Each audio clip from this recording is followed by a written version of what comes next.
ఎందుకంటే హై ఆ పక్క పోనీకి లేదు, మనకి హైయెస్ట్ నెంబర్స్ అన్ని 2 2 2 2 అని ఇలా రావాలి ఎక్కడైనా మళ్ళీ ఇక్కడ వస్తే కనుక. సో అందుకోసం మనకి హై మైనస్ చేస్తాం.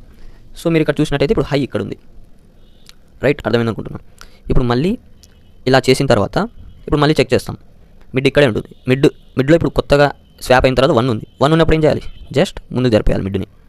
మిడ్ ఇప్పుడు ఇక్కడ ఉంది, మళ్ళీ 1 వచ్చింది, 1 వచ్చినప్పుడు ముందు జరపాలి మిడ్. సో మిడ్ ఇప్పుడు ఇక్కడ ఉంది. మిడ్లో 0 వచ్చినప్పుడు ఏం చేయాలి, స్వాప్ లో మిడ్. సో లో ఎక్కడుంది, లో వచ్చేసి ఇక్కడ ఉంది. ఈ లోలో మనకి ఏముంది, వాల్యూ 1 ఉంది. సో లోని మిడ్ని స్వాప్ చేస్తే ఇది 0 అవుతుంది, ఇది 1 అవుతుంది. 1 అయిన తర్వాత లో plus plus mid plus plus. ఇప్పుడు లో వచ్చేసి ఇక్కడికి పాయింట్ అవుతుంది, ఇక్కడున్న లో ఈ ఇండెక్స్కి పాయింట్ అవుతుంది. అండ్ మిడ్ వచ్చేసి ఇక్కడున్న మిడ్ ఇక్కడికి పాయింట్ అవుతుంది.